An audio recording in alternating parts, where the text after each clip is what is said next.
Alors, Bezrat Hashem, le Zohar de ce matin, Parashat Ekev. Patach, Rabbi Shimon nous enseigne, Tachaze min agin tavin veshapirin avu nahage, maré du Soatar de Malka.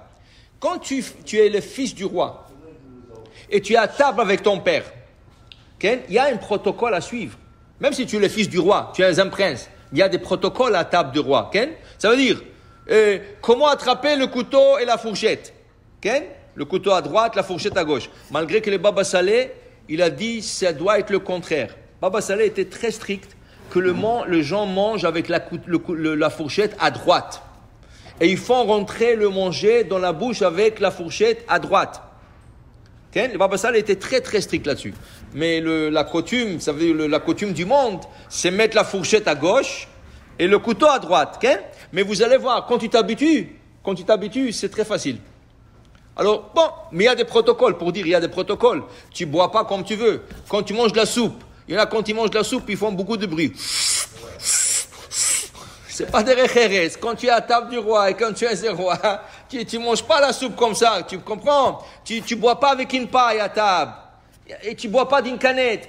Il y a des règles à suivre. Quand tu es fils du roi, il y a des règles à suivre. Et comment mettre la serviette, Dire à Bishon Bar Yochai, si pour le roi, chair et os, il y a des règles à suivre, à la chat kama vekama, à plus forte raison, quand tu t'assois à table d'Akadosh Baruch Hu, il y a règles à suivre. Quand?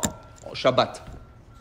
Le vendredi soir, le samedi, quand tu es à table, Akadosh Baruch Hu, la Shekhinah, il vient, et comment on appelle ça? Le roi et la reine, Akadosh Baruch Hu, et la Shekhinah, Shabbat Malketa, la Shabbat, ils sont à table avec toi.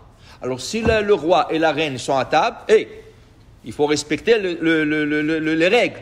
Quelles sont les règles de la Torah quand il y a un roi et une reine à table? Selon, on va dire, le Zohar, il parle de vendredi soir. Alors il dit, il y a 10 règles à respecter, dit Rabbi Shimon Bar Yochai. Il y a 10 règles à respecter. Quelles sont les règles? Il dit comme ça. Chad, la première règle, Netilat Yadayim. Tu ne peux pas t'asseoir à table sans faire Netilat Yadayim. Tu veux manger du pain, tu veux manger la challah, tu veux faire le motzi. Il faut faire Netilat Yadayim. Règle numéro 1, Netilat Yadayim. Tinyana. Règle numéro 2, les takana shte kikarot le Shabbat. C'est très important d'avoir 2 chalot à table. Le Shabbat, le vendredi soir, le samedi midi et le samedi après-midi, la Souda Shlishit, c'est très important que le pain, il y aura 2 halot. Pas une seule, 2 halot.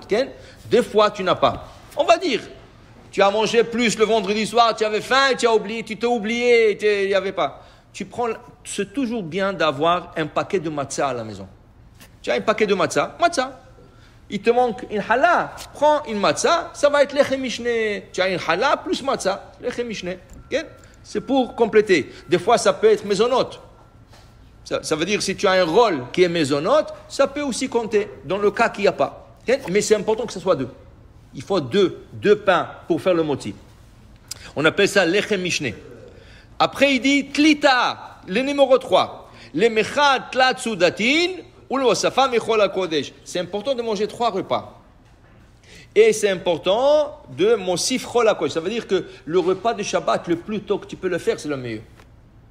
Comme ça, tu ajoutes du vendredi, qui est le jour profane encore, tu l'ajoutes dans le Shabbat. Alors si tu peux faire en été, le Shabbat plus tôt, c'est mieux. Pourquoi attendre le Shabbat plus tard? C'est mieux encore plus tôt. Plus tôt le Shabbat, c'est mieux.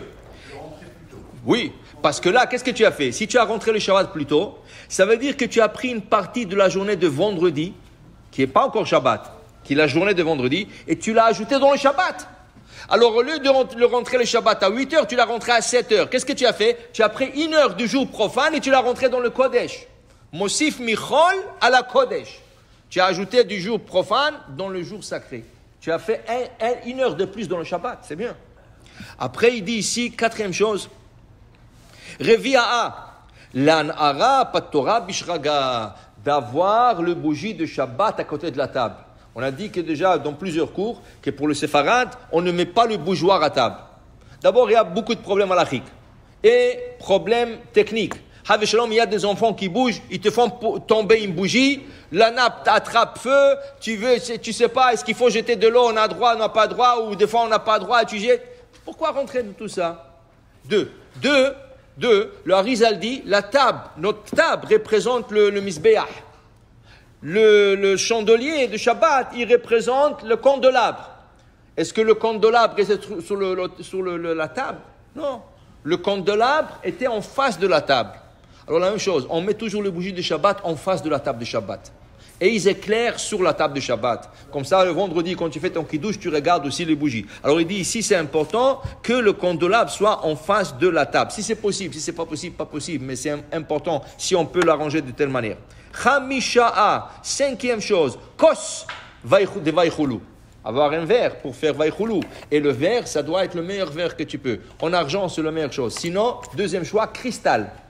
Cristal, c'est le deuxième choix. Sinon, n'importe quoi, mais c'est bien d'avoir un verre honorable pour le Shabbat. Après, Shetita, 6. Les meve al patora, mais les doraita. Toujours préparer un dvar Torah pour le Shabbat.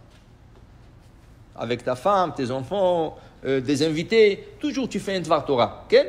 La paracha, quelque chose de la paracha, quelque chose. Ça peut être une halakha, mais toujours c'est important d'avoir un dvar Torah à table. Après, Shevi'a. D'allonger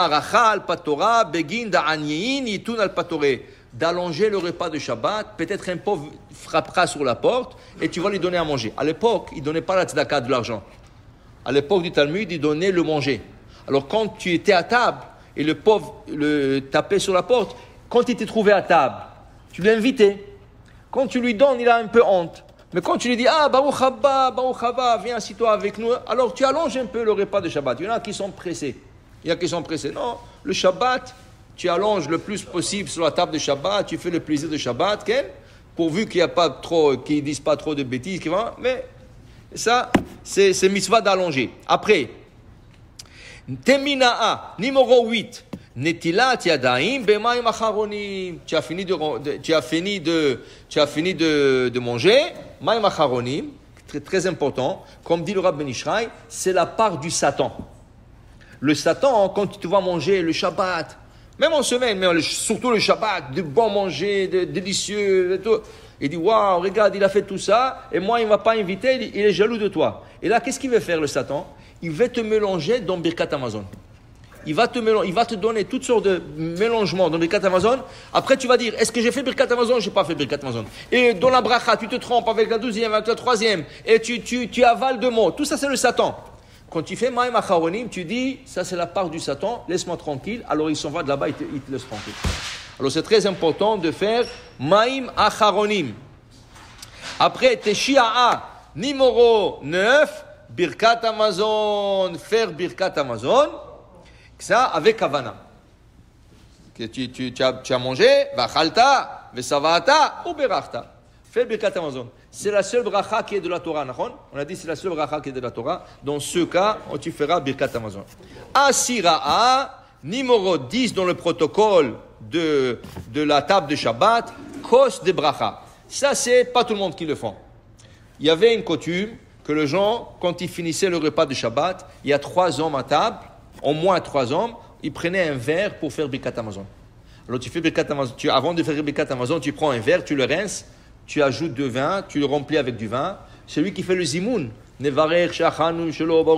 la fin du Birkat Hamazon, à la fin, il dit comme ça, tout le monde dit l'chaim, on appelle ça kosh shel beracha, c'est un verre qui emmène la bracha. Okay? Et c'est important de le donner à ta femme à goûter et aussi à l'assistance. Ça, c'est la 10e mitzvah à table. Maintenant, aujourd'hui, les gens ne le font pas. Mais ça serait bien de le faire avec 3 personnes, minimum 3, et tu donnes à tout le monde à goûter. Kosher bracha. Ça, c'est un verre qui donne la bracha. Si vous vous rappelez, on l'apprend d'Avraham Avinu. Avraham Avinu, les anges sont venus. Il leur a préparé à manger, il leur a fait laver leurs pieds et leurs mains, ils ont mangé. À la fin, qu'est-ce qu'ils ont demandé à Avraham? Aïe Sarah ishtecha, où est Sarah ta femme? La Gemara dit, comment il y a Sarah? Est-ce que tu demandes quand tu vas chez quelqu'un où est ta femme? C'est absurde de demander où est ta femme. Qu'est-ce que ça te regarde? Dit la Gemara? Non, parce qu'ils étaient 3 anges. Ils ont fait Birkat Hamazon, et là il fallait faire Kos Shel Beracha. Ils voulaient envoyer le Kos Bracha à Sarah, parce que c'est un verre qui va donner la Bracha, qu'elle aura un bébé. Et c'est comme ça qu'elle a eu Yitzhak. Par le Kos Shel Beracha, 2 anges. Imagine-toi, les anges, ils ont fait Birkat Amazon, ils ont fait un bracha, ils ont envoyé ça à Sarah, ça a béni Sarah, elle a pu avoir le bébé. Alors pour dire que c'est très important le deuxième vers. Amen ve amen.